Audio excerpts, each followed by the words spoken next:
I never thought I would be standing in a courtroom over firewood, but here I was, staring down the most entitled woman I had ever met in my life.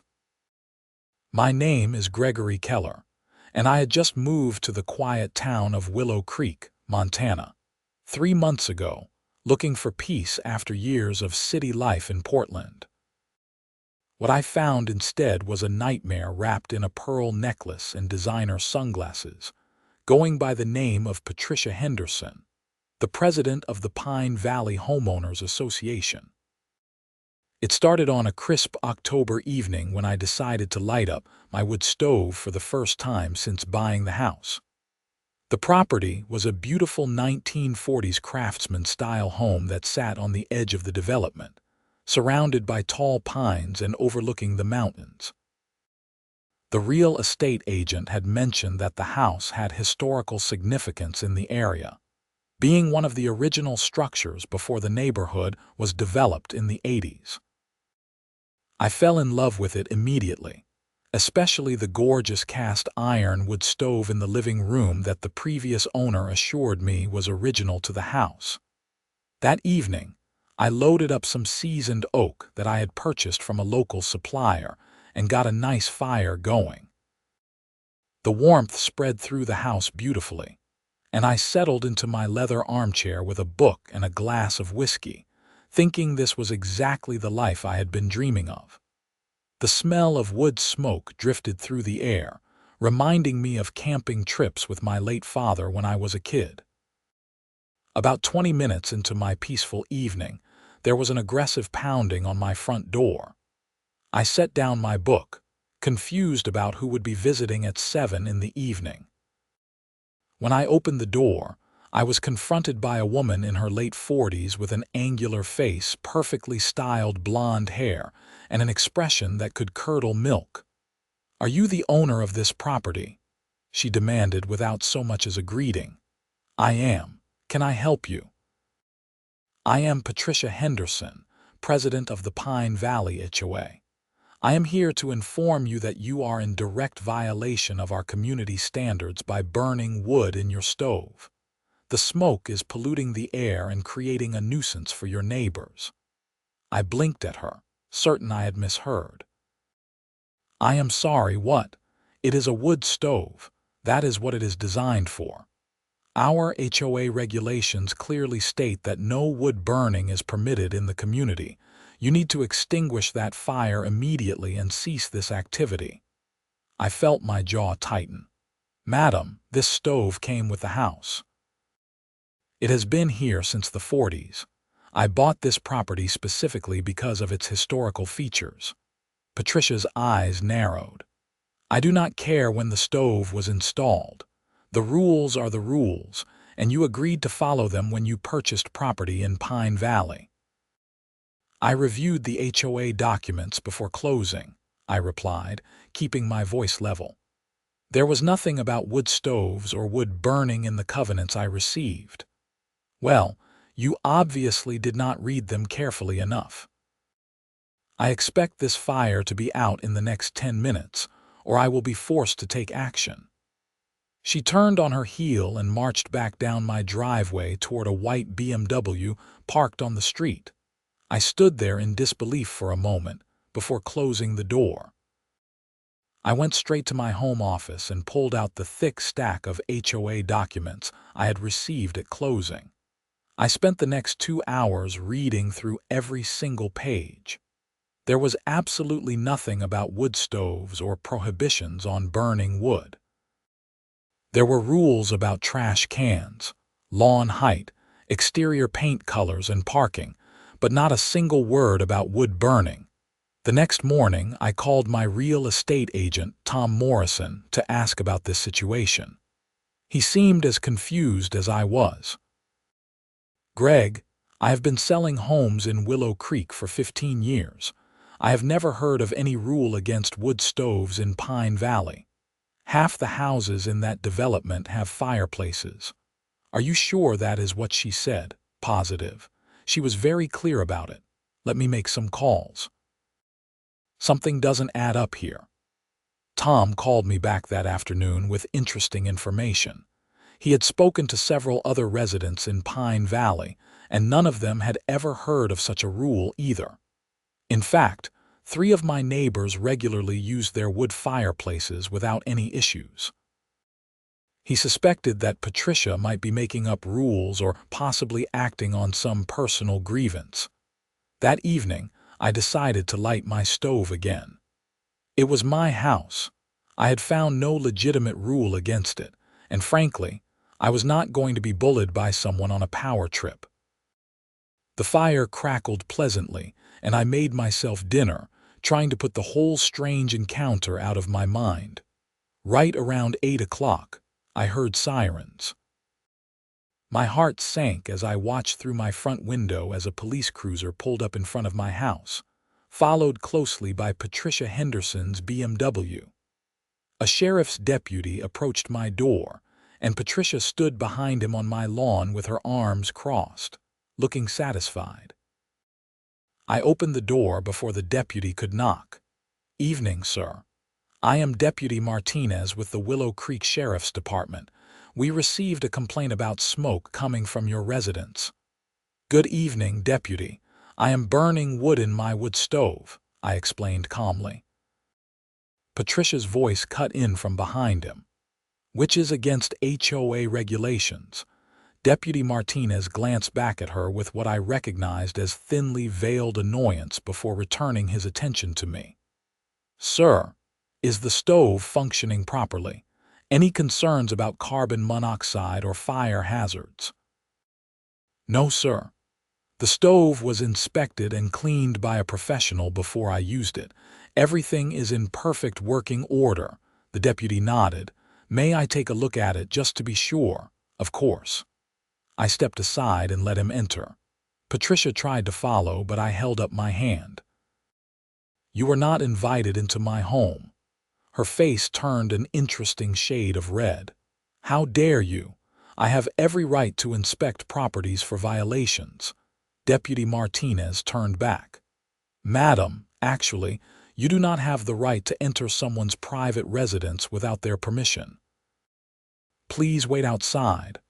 I showed the deputy to my wood stove. He examined it briefly, checked the chimney draft, and nodded approvingly. "This is a nice piece. Original to the house." "It is. One of the reasons I bought the place. My grandfather had one just like it. These old stoves are built to last." He made a few notes on his notepad. "Everything looks safe and proper here, Mr. Keller. I do not see any violation of fire codes or safety regulations." "What about the HOA rules?" Patricia shrieked from outside. She had apparently moved to a position where she could see through the front window. Deputy Martinez sighed deeply. "Madam, HOA regulations are a civil matter, not a criminal one. If you believe there is a violation, you need to go through the proper HOA channels, not call emergency services." "But the smoke is creating a public nuisance. It is a wood stove, on private property. Unless there is a county ordinance against wood burning, which there is not in this area, there is nothing illegal happening here." The deputy's patience was clearly wearing thin. After Deputy Martinez left, having given Patricia a warning about misusing emergency services, I thought that might be the end of it. I was wrong. Over the next 2 weeks, Patricia called the sheriff's department for more times. Each time, a different deputy would show up, verify that everything was fine, and leave looking progressively more irritated with Patricia. On the 5th call, Sheriff Thompson himself arrived at my door. He was a big man in his late 50s with a gray mustache and a no-nonsense demeanor.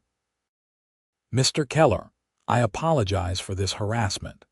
Miss Henderson has been wasting department resources with these frivolous calls.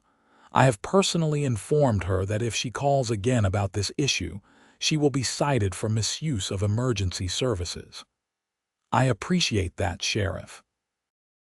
I honestly do not understand what her problem is. Between you and me, Patricia Henderson has been a thorn in this department's side for years. She calls us about every petty neighborhood dispute imaginable. Last year she tried to have a family arrested because their children drew hopscotch squares on the sidewalk with chalk. He shook his head. Anyway, I wanted to assure you that you are not doing anything wrong. If she continues to harass you, document it and consider getting a restraining order. The sheriff's visit seemed to stop the police calls, but it did not stop Patricia. The next week, I received a certified letter from the Pine Valley HOA. It was a formal notice of violation, stating that I was in breach of community standards and had 30 days to remove or permanently disable the wood-burning stove, or face fines of $500 per day. The letter cited Section 7.3.4 of the HOA covenants, which supposedly prohibited the emission of smoke, odors, or other airborne pollutants that could reasonably be considered a nuisance to neighboring properties. I pulled out my HOA documents again and found Section 7.3.4. I read it 3 times to make sure I was not missing something. The actual text read, "Property owners shall not engage in commercial or industrial activities that produce excessive smoke, odors, or pollutants, including but not limited to auto repair shops, manufacturing, or chemical processing." It was clearly written to prevent people from running businesses out of their homes, not to prohibit residential wood stoves. Patricia was deliberately misinterpreting the rule. I knew then that I needed a lawyer. I asked around town and was referred to Daniel Ashford, an attorney who specialized in real estate and HOA disputes. His office was in downtown Willow Creek, in a historic brick building that matched the aesthetic of my house. Daniel was in his early 60s, with kind eyes and an impressive track record of taking on HOAs. When I explained my situation, he actually smiled. "Greg, this is one of the more absurd cases I have heard, and believe me, I have heard some doozies." Patricia Henderson is known in the legal community here. She has been sued twice by homeowners in Pine Valley and lost both times. The woman has a pathological need for control. So, what are my options? Well, first, I am going to respond to this notice with a letter explaining that you are not in violation of any legitimate HOA rule. Second, I am going to request copies of the complete HOA bylaws, all amendments and all architectural approvals from the time your house was built. If your stove predates the HOA, which it clearly does given that the house was built in the 40s and the HOA was not established until the 80s, then you have a grandfathered structure. They cannot force you to remove it. And if they do not accept that, then we go to court and let a judge explain it to them. I would be happy to take this case, and frankly, if they are stupid enough to push this, we will probably countersue for harassment and legal fees. Daniel sent his letter the following week. The response from Patricia came just 3 days later. Instead of backing down, she doubled down. The HOA was proceeding with daily fines starting immediately and would place a lien on my property if the fines were not paid within 60 days. She is insane, I told Daniel over the phone. No, she is overconfident. She has gotten away with bullying people for so long that she thinks she is untouchable. We are going to disabuse her of that notion. I am filing a complaint in district court today. The legal process moved slower than I would have liked, but Daniel assured me this was normal. In the meantime, Patricia seemed to be making it her personal mission to make my life miserable. She started sending inspection notices about every minor thing she could find wrong with my property. My grass was allegedly too long, even though it was November and everything was going dormant. My garage door supposedly needed repainting, even though it looked fine. My mailbox was not regulation height, even though it had been installed by the previous owner years ago. I documented everything and sent it all to Daniel, who added it to our case as evidence of harassment. The breaking point came in early December when I came home from work to find Patricia standing in my driveway with a professional photographer. They were taking pictures of my house, my stove's chimney, and my property without permission. "What do you think you are doing?" I demanded.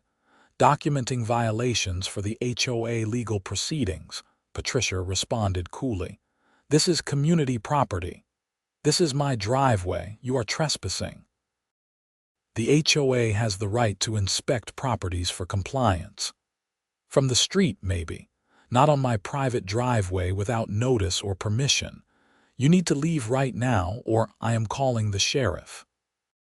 The photographer, a nervous young man who clearly had not expected confrontation, started packing up his equipment. Patricia, however, stood her ground. "You cannot intimidate me, Mr. Keller. I am well within my rights as HOA president." I pulled out my phone and dialed the non-emergency number for the sheriff's department.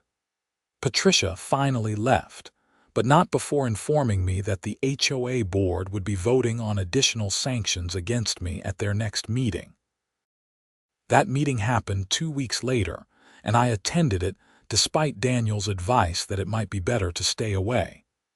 It was held in the community center, a small building near the Pine Valley entrance. About 20 other homeowners were there, along with the 4-member HOA board. Patricia sat at the head table with 3 other board members. A timid-looking man named Robert, a middle-aged woman named Deanne, and a younger man named Jason, who spent most of his time looking at his phone. Patricia called the meeting to order and quickly moved through the basic business before getting to what she called the Keller situation. "As you all know, we have a homeowner who is flagrantly violating our community standards by burning wood and creating smoke pollution. Despite multiple warnings and citations, Mr. Keller has refused to comply with our regulations. The board needs to vote on enhanced enforcement measures." I raised my hand. I would like to speak. Patricia's expression suggested she had just bitten into a lemon. Homeowners are allowed a 3-minute comment period. I stood up. "Thank you. I want to make it clear to everyone here that I am not violating any legitimate HOA rule. The covenant clause that Patricia is citing applies to commercial and industrial activities, not residential wood stoves. My stove is an original fixture from 1940, long before this HOA existed. I have broken no rules, yet I have been harassed, threatened with fines, had the police called on me multiple times, and had the HOA president trespass on my property. I am currently pursuing legal action, and I encourage any of you who have experienced similar treatment to contact my attorney." Several homeowners shifted uncomfortably in their seats. I noticed a few nodding. An older man in the back raised his hand. "I have a question for the board. I have a wood-burning fireplace that I have used for 10 years without any issues. Does this new rule apply to all of us?" Patricia's face flushed. "This is not a new rule. It has always been in the covenants." "Then why have I never heard about it?" another woman asked. "I burn wood in my fireplace all winter. And I have a fire pit in my backyard that I use regularly," someone else chimed in. Patricia was losing control of the meeting. "Those are different situations. Mr. Keller's stove produces excessive smoke that bothers his neighbors." "I am his neighbor," said a woman sitting near the front. I recognized her as Sarah Chen, who lived 2 houses down from me. "His smoke does not bother me at all. I can barely smell it. Honestly, Patricia, I think you are being ridiculous about this." The meeting devolved from there, with multiple homeowners expressing frustration with Patricia's leadership. The vote on enhanced enforcement measures failed, with only Patricia voting in favor. Robert, Deanne, and Jason all abstained, clearly not wanting to be part of this mess. After the meeting, Sarah came up to me.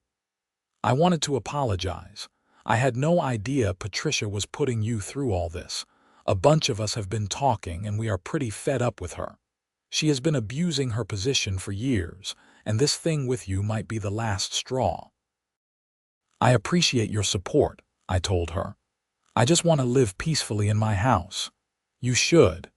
Your house is beautiful, and that wood stove is a piece of history. Patricia is just bitter because you would not let her push you around like she does everyone else. Over the next few weeks, I learned more about Patricia's history with the HOA.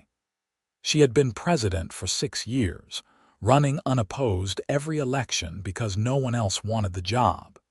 She had gradually expanded her interpretation of the HOA rules to give herself more and more authority. Several homeowners had sold their houses and moved away specifically to escape her tyranny. The 2 lawsuits Daniel mentioned had both involved Patricia trying to enforce made-up rules, and the HOA had been forced to pay settlements in both cases. Our court date was set for late January. Daniel was confident, but warned me that judges could be unpredictable with HOA cases. Some judges sided heavily with HOAs, believing that people knew what they were signing up for when buying in a planned community. Others were more sympathetic to homeowners dealing with overreaching boards. The key is going to be the grandfathered status of your stove, Daniel explained during one of our preparation meetings. We have documentation that your house was built in 1943 and the stove is original to that construction.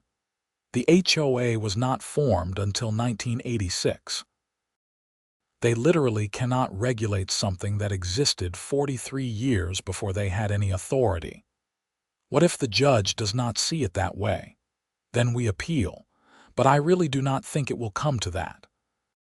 We have a very strong case, and Patricia has already demonstrated a pattern of overreach.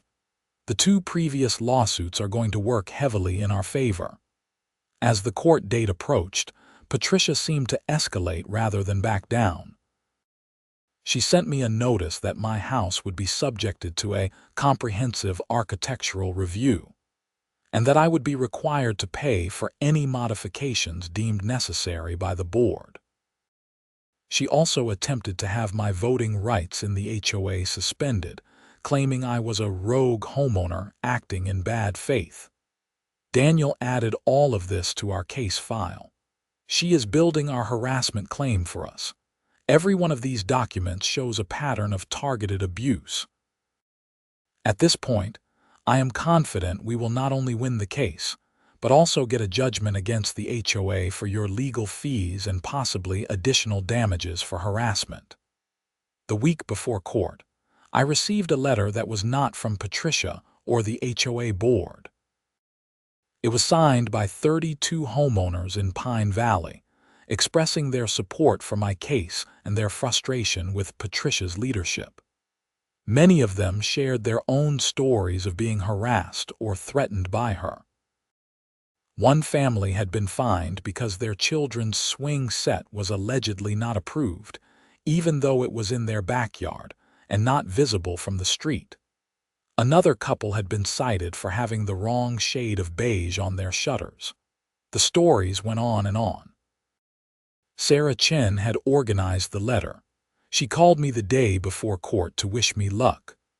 Whatever happens tomorrow, I want you to know that a lot of us are planning to attend the next board election and vote Patricia out. This has gone on long enough. She has turned this neighborhood into a police state, and we are done with it. I really appreciate that, Sarah. It helps to know I am not alone in this. You were never alone. Most of us were just too intimidated to speak up. You gave us courage by standing up to her.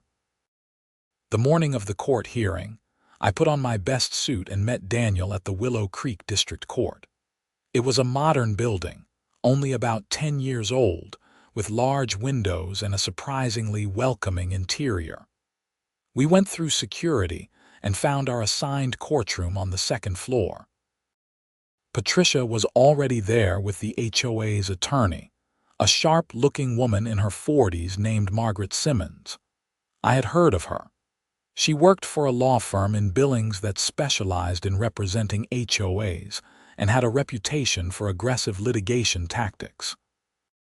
Judge Robert Brennan presided over the case. He was in his mid-60s, with white hair and reading glasses perched on his nose. He looked over the case file with an expression that gave nothing away. "All right, let us get started. This is Pine Valley Homeowners Association versus Gregory Keller regarding alleged violations of community covenants and a counterclaim for harassment. Miss Simmons, you may present the HOA's case." Margaret stood up, looking confident. "Thank you, Your Honor. This is a straightforward case of a homeowner refusing to comply with clearly stated community standards. The defendant, Mr. Keller, has consistently operated a wood-burning stove that produces excessive smoke and odors, creating a nuisance for surrounding properties. This violates Section 7.3.4 of the Pine Valley Covenants, which prohibits emissions that constitute a nuisance. Despite repeated warnings and citations, Mr. Keller has refused to cease this activity. The HOA is seeking an injunction requiring removal or permanent disabling of the wood stove, plus payment of accumulated fines totaling $45,000. I nearly choked when I heard that number. $45,000. They had only been citing me for a couple of months. Daniel put a steadying hand on my shoulder. "Your Honor, may I see the calculation for those fines?" Daniel asked. Margaret handed over a spreadsheet. Daniel studied it for a moment, then looked up with barely concealed incredulity. "Your Honor, the HOA is attempting to charge daily fines retroactive to when Mr. Keller first moved into the property, not from when they first issued a violation notice. They are claiming he has been in violation for 90 days at $500 per day." Judge Brennan frowned. "Miss Simmons, did the HOA provide notice of violation before beginning to accrue fines?" "Your Honor, the violation was obvious and ongoing. Mr. Keller was informed of the rule verbally by the HOA president." "That is not how due process works, Counselor. You know that." "I am striking those retroactive fines from consideration. Continue with your case." Margaret looked slightly flustered but pressed on. She presented several photographs of my chimney with smoke coming from it, affidavits from Patricia claiming the smoke was excessive, and the HOA covenant language. When she finished, Daniel stood up for our side. "Your Honor, the defense will show that this case is not about legitimate rule enforcement. It is about a pattern of harassment and abuse of authority by the HOA president, Patricia Henderson. First, let me address the covenant language. Section 7.3.4, which the plaintiff cites, reads as follows." He read the full text, including the part about commercial and industrial activities. "This clearly does not apply to a residential wood stove. Ms. Henderson has deliberately misinterpreted this covenant to target my client. Second, and most importantly, Mr. Keller's wood stove is grandfathered in. The stove is original to the house, which was built in 1943. Here is the original building permit and architectural records from the Willow Creek County Archives." He handed copies to the judge and to Margaret. The Pine Valley HOA was not formed until 1986, 43 years after this stove was installed. The HOA has no authority to regulate pre-existing structures that were in place before the community covenants were established. Judge Brennan examined the documents carefully. "These appear to be authentic historical records. Miss Simmons, does the HOA dispute the age of the structure or the stove?" Margaret conferred briefly with Patricia, who was whispering urgently in her ear. "Your Honor, we are not disputing the age of the structure, but we contend that the covenants apply equally to all properties regardless of when they were built." "That is an interesting legal theory, but it is wrong. Judge Brennan said flatly. Grandfathering of pre-existing structures is a well-established principle in property law. You cannot retroactively apply regulations to something that was legally constructed before those regulations existed. Mr. Ashford, what is your counterclaim? Daniel presented our evidence of harassment. The multiple police calls, the trespassing incident with the photographer, the frivolous violation notices about my grass and mailbox, the letters from other homeowners documenting similar treatment, and the evidence of the 2 previous lawsuits against the HOA under Patricia's leadership. Your Honor, Ms. Henderson has conducted a campaign of targeted harassment against my client for the simple reason that he refused to be bullied. She has misused emergency services, trespassed on private property, issued baseless fines and violation notices, and created a hostile environment. We are seeking dismissal of the HOA's claims, an injunction preventing further harassment, compensation for Mr. Keller's legal fees, and monetary damages. Patricia could not contain herself any longer. She stood up, despite Margaret trying to pull her back down. Your Honor, this is ridiculous. I am trying to maintain community standards and property values. Mr. Keller is making a mockery of the rules that everyone else follows. Judge Brennan fixed her with a stern look. Miss Henderson, you are not an attorney and you are not representing yourself in this proceeding. Sit down and be quiet or I will hold you in contempt. Patricia sat, her face bright red. The judge took off his glasses and rubbed his eyes. I have been on the bench for 22 years. I have seen a lot of HOA cases. This is one of the most clear-cut examples of HOA overreach I have encountered. Miss Simmons, your client has no case. The stove is grandfathered, the covenant language does not apply, and the harassment documented here is appalling. He put his glasses back on and looked directly at Patricia. Miss Henderson, I am going to be very clear with you. The way you have conducted yourself is not just inappropriate, it is potentially illegal. You have wasted law enforcement resources, trespassed on private property, and engaged in what appears to be targeted harassment of a homeowner. You should be grateful Mr. Keller is only seeking civil damages and not pressing criminal charges. Turning to the courtroom as a whole, he continued, Here is my ruling. The Pine Valley HOA's claims are dismissed with prejudice. Mr. Keller's wood stove is a grandfathered structure, and he has every right to use it. The HOA is permanently enjoined from taking any enforcement action regarding this stove or issuing any fines related to it. Furthermore, the HOA is ordered to pay Mr. Keller's legal fees in full. I am also ordering the HOA to pay $15,000 in damages for harassment and emotional distress. Patricia gasped audibly. Margaret looked like she wanted to sink through the floor. Judge Brennan was not done. Additionally, I am ordering Miss Patricia Henderson to personally reimburse the Willow Creek Sheriff's Department for the cost of responding to her frivolous calls regarding this matter. That amount will be determined by the department, and she will have 30 days to pay. If she makes any further frivolous calls to emergency services, she will face criminal charges for misuse of emergency services. He banged his gavel. This case is closed. Miss Henderson, Mr. Keller, I strongly suggest you avoid all contact with each other going forward. Mr. Keller, enjoy your wood stove. Court is adjourned. I sat there in stunned silence for a moment. We had won. Completely and totally won. Daniel was grinning and shaking my hand. Congratulations, Greg. That is about as decisive a victory as you could hope for.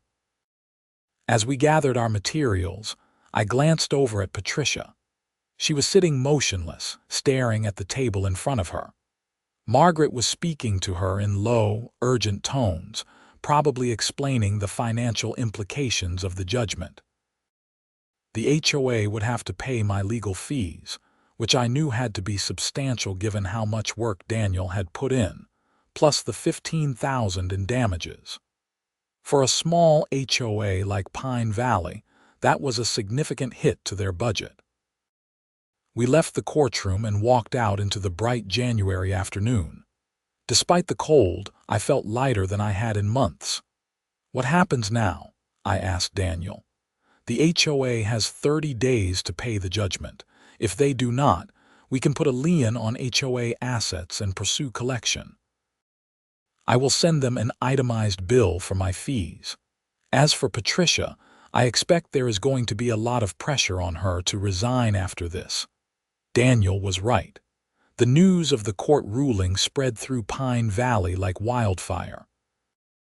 By the time I got home that afternoon, I had 3 messages from neighbors congratulating me. Sarah Chen showed up at my door with a bottle of wine. "You did it. You actually beat her. Do you know how many people have tried to stand up to Patricia over the years? You are a hero in this neighborhood right now." "I just wanted to use my wood stove in peace," I said, but I could not help smiling. "Well, you did more than that.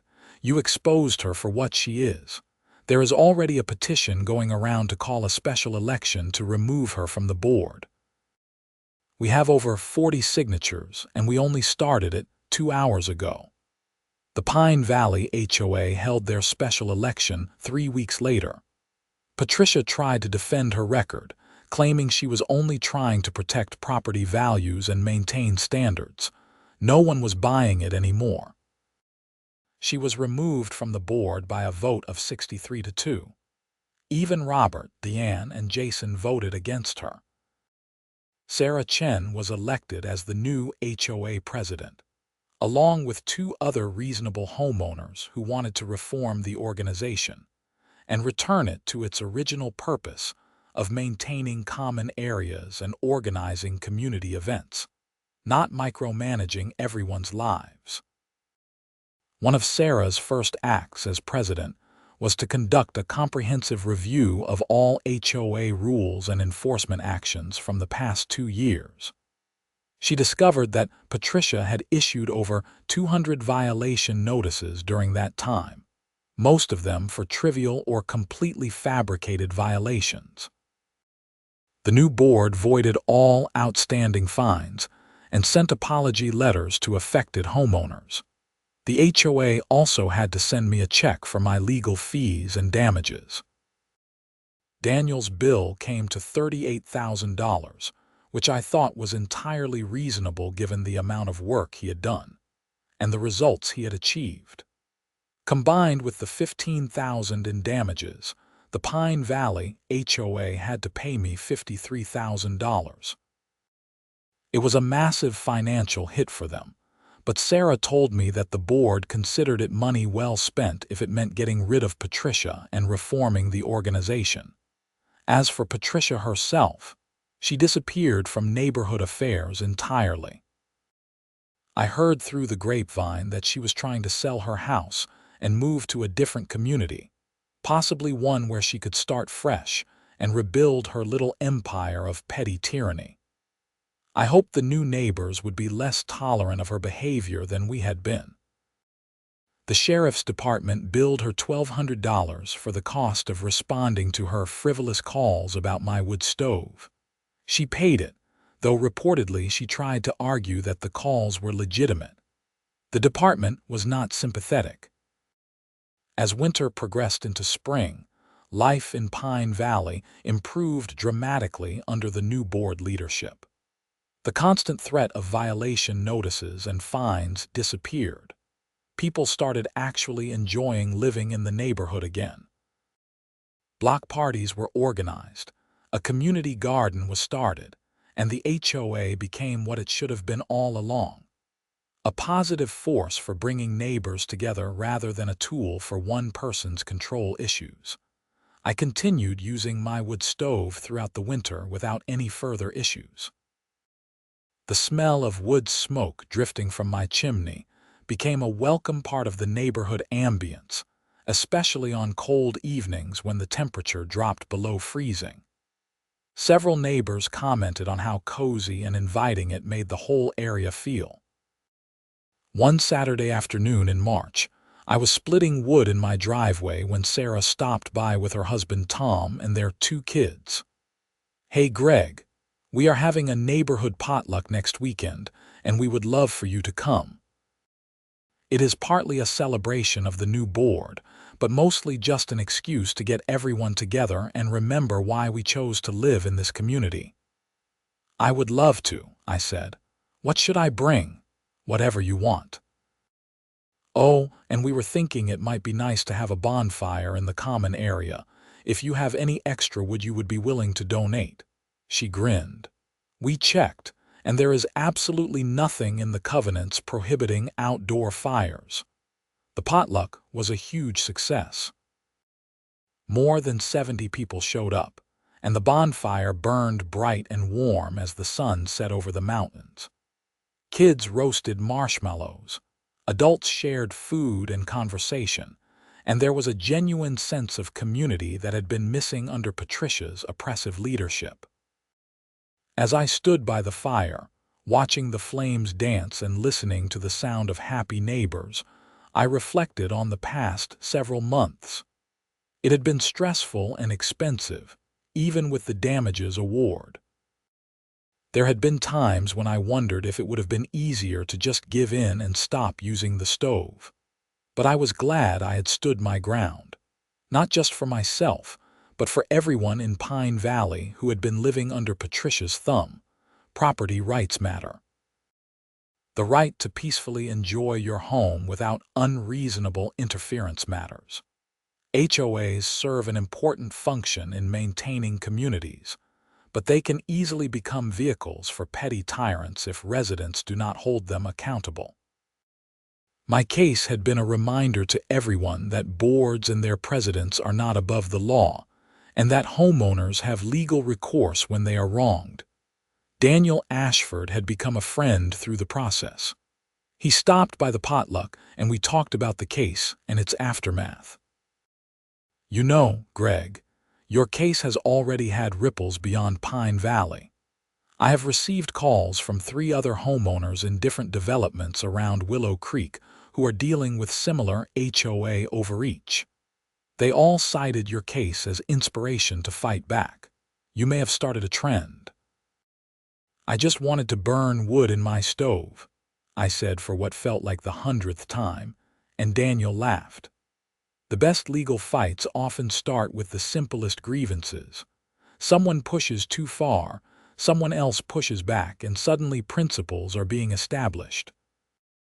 "Your case is going to be cited in HOA disputes for years to come." He was right. Over the following months, I learned that my case had indeed become something of a landmark in local property law. 2 other HOA cases in Montana cited Judge Brennan's ruling about grandfathered structures. One case in Bozeman involved a homeowner with a vintage clothesline that predated their HOA's rules against outdoor drying. Another in Great Falls involved a detached garage that the HOA claimed needed to be torn down. In both cases, the homeowners won based partially on the precedent set by my case. Summer came to Willow Creek, and with it, the end of wood-burning season. My stove sat cold and clean, ready for next winter. I spent my time fixing up other parts of the house, gardening, and getting to know my neighbors better. The sense of community that had developed after Patricia's ouster was something special, and I felt truly at home for the first time since moving to Montana. In July, Sarah knocked on my door with news. "I thought you should know, Patricia's house sold. She moved out last weekend. She is going to Spokane apparently, bought a condo in a high-rise with no HOA. Good for her, I guess. Maybe she will be happier somewhere she does not have to interact with neighbors. One can hope. But Greg, I wanted to thank you again for everything you did. Standing up to her changed this neighborhood. We have had 6 new families move in since winter, all of them attracted by our reformed HOA and community atmosphere. Property values are actually up, despite Patricia's predictions of doom. As autumn approached and I started preparing for another wood-burning season, I received an unexpected piece of mail. It was a formal letter from the Montana Historical Society. They had learned about my case through news coverage and were interested in my house and its original wood stove. The society was conducting a survey of historical structures in rural Montana, and they wanted to feature my house in their documentation project.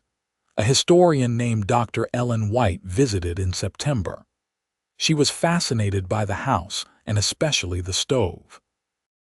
"These cast iron stoves from the 40s are becoming quite rare," she explained as she examined it carefully, taking photographs and measurements. "Most of them have been removed or replaced over the years. The fact that yours is still functional and in regular use makes it particularly valuable from a historical preservation standpoint." "So Patricia was trying to make me destroy a piece of history," I said.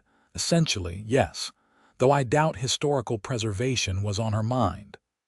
Dr. White smiled. "These stoves represent an important era in American domestic life. Before central heating became standard, wood stoves like this were the primary heat source for millions of homes. They are part of our cultural heritage." The Historical Society ended up placing a small plaque near my front door, designating the house as a structure of historical significance. The plaque mentioned the original construction date and noted the presence of the period original wood stove. I found it rather ironic that the thing Patricia had tried so hard to eliminate was now officially recognized as worth preserving. October came around again, marking 1 year since I first lit my stove and set off the chain of events that had dominated my life for months. On the anniversary, I decided to have a small gathering. I invited Daniel, Sarah and her family, and several other neighbors who had supported me through the ordeal. We sat around my living room, the wood stove burning cheerfully, filling the space with warmth and the pleasant smell of oak smoke. I raised my glass of whiskey and a toast to property rights, to good neighbors, and to standing up for what is right even when it would be easier to back down. Everyone raised their glasses and echoed the sentiment. Daniel added his own toast. "And to the preservation of historical structures, no matter how much smoke they produce." We all laughed at that. As the evening went on and the conversation flowed, I felt a deep sense of contentment. This was what I had been looking for when I left Portland and moved to Willow Creek. Not just a house, but a home. Not just a property, but a community. Not just peace, but the satisfaction of knowing I had fought for my rights and won. The legal battle with Patricia and the HOA had been exhausting and at times infuriating, but it had also connected me to my neighbors in a way that might never have happened otherwise. Adversity had forged friendships. Standing up to injustice had inspired others to do the same. And my simple desire to burn wood in my stove had resulted in real, positive change for an entire community. As my guests left that evening, Sarah lingered behind for a moment. "You know, we are going to need to elect a full board again next year. Have you ever thought about getting involved with the HOA?" I laughed. "Sarah, I just spent months fighting the HOA in court. Why would I want to join it?" "Because you understand better than anyone how important it is to keep HOAs accountable and focused on their proper role. We need people like you involved, people who will not abuse the authority and will stand up for homeowners' rights." I promised to think about it, though I was not sure I was ready to take on that responsibility. For now, I was content to simply be a homeowner living peacefully in my historical house, using my grandfathered wood stove whenever I pleased, without fear of harassment or frivolous fines. Winter settled in fully by November, and my stove became my constant companion through the cold Montana evenings. Every time I loaded wood into it and watched the flames catch, I thought about how close I had come to losing this simple pleasure. If I had been less stubborn, less willing to fight, or less fortunate in finding Daniel as my attorney, Patricia might have won. The stove would have been removed or disabled, and a piece of history would have been destroyed to satisfy one woman's need for control. The holidays came and went peacefully. Pine Valley had never looked better. The new HOA board focused on things that actually mattered, like snow removal from common areas and organizing community events. There were no violation notices for decorations being up too long or lights being the wrong color. People felt free to celebrate without fear of arbitrary enforcement. In January, I attended the annual HOA meeting, my first since the contentious meeting where I had spoken up about Patricia's harassment. The atmosphere was completely different. Sarah ran an efficient meeting that covered the necessary business without unnecessary drama. The budget was presented clearly, showing the costs of the previous year, including the settlement they had paid me. "I want to address the elephant in the room," Sarah said as she presented the financial report. Yes, the Pine Valley HOA paid out $53,000 last year in legal fees and damages resulting from the Keller case. This was money that should have been used for community improvements. However, the board views this as a necessary cost to correct serious governance problems. "We have implemented new policies to prevent this kind of situation from happening again." She outlined the reforms. All violation notices would now be reviewed by the full board before being issued. Homeowners would have a clear appeals process. Interpretations of covenants would be done by the HOA's attorney, not by individual board members. And any fine over $100 would require a majority board vote. "We cannot change the past, but we can learn from it," Sarah concluded. The Keller case was a wake-up call that our HOA had lost its way. "We are committed to doing better." The membership approved the new policies unanimously. Several homeowners stood up to share their own experiences with Patricia's overreach and to thank the new board for the reforms. It was cathartic for the community to finally address what had been happening for years. After the meeting, an elderly couple approached me. I recognized them as the Johnsons who lived at the far end of the development. "Mr. Keller, we wanted to thank you," Mrs. Johnson said. 3 years ago, Patricia tried to fine us because we installed a wheelchair ramp for my husband. She said it was not architecturally approved. We ended up paying $1,200 in fines because we could not afford to fight her legally.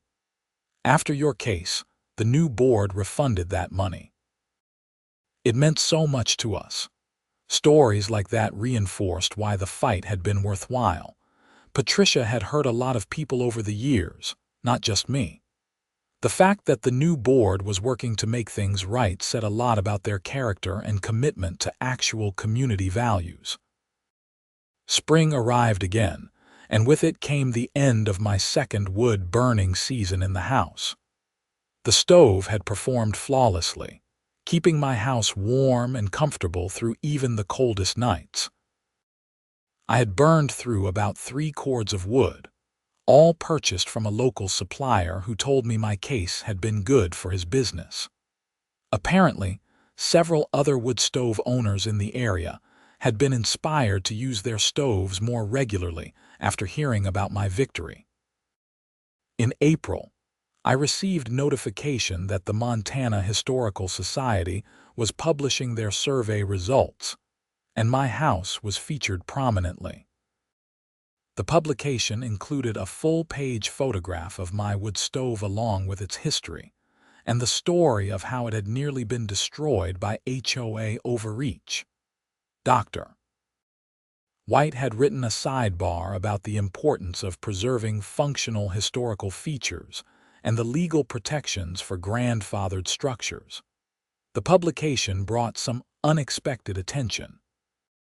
A reporter from the Billings Gazette called to interview me about the case and its broader implications for HOA governance in Montana.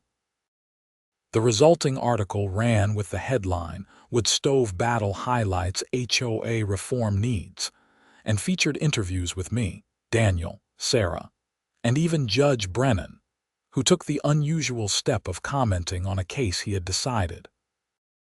"HOAs serve an important purpose," Judge Brennan told the reporter, "but they are not governments and their leaders are not kings and queens. They have limited authority defined by their covenants and by law. When HOA boards exceed that authority, homeowners have every right to fight back in court. I hope my ruling in the Keller case serves as a reminder that judges will not rubber stamp HOA overreach."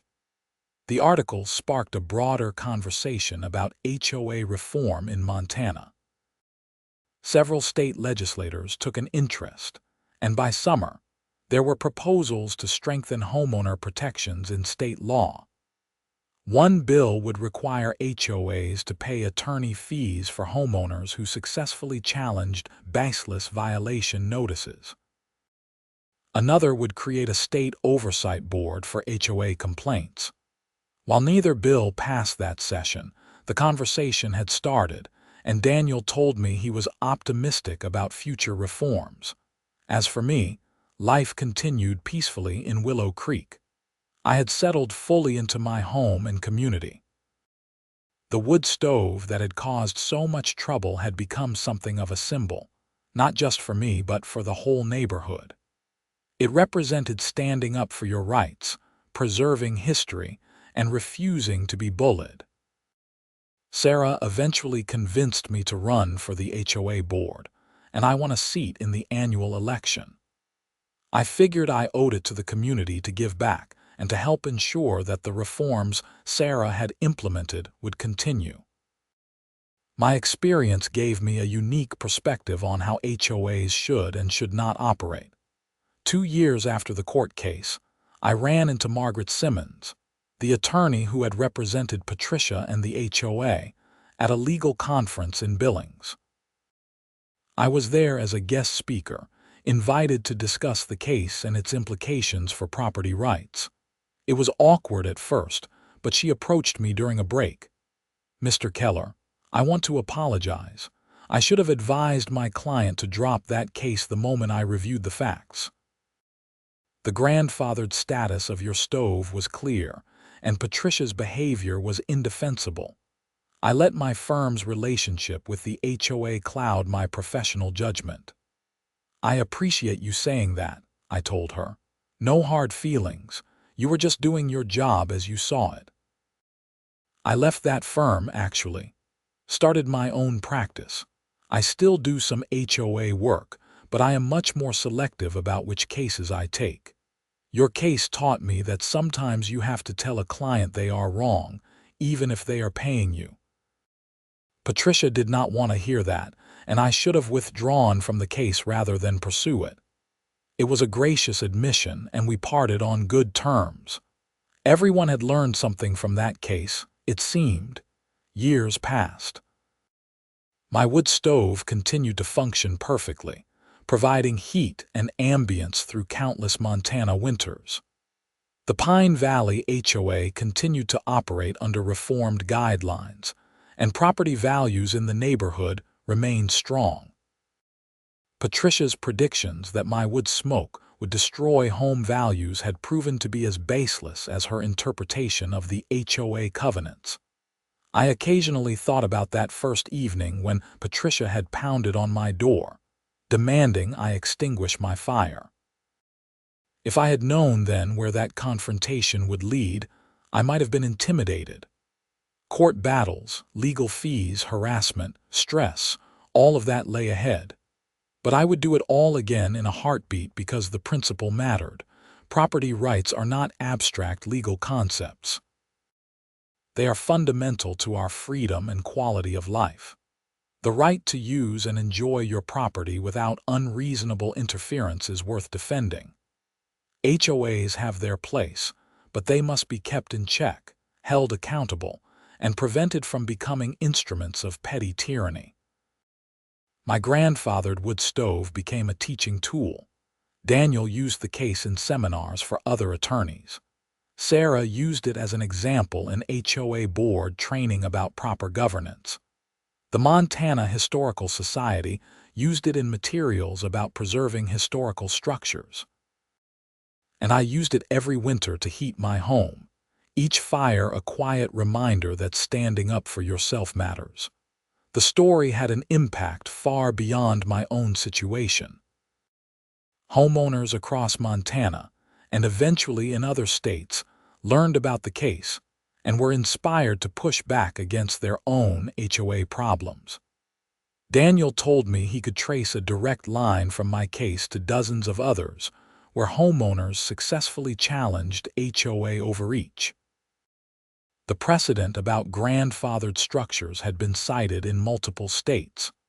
On the 5th anniversary of my court victory, the Pine Valley HOA threw a neighborhood celebration. It was ostensibly to mark the anniversary of the board reforms, but everyone knew it was really about commemorating the end of Patricia's reign of terror. We had a bonfire, of course, with me providing the wood.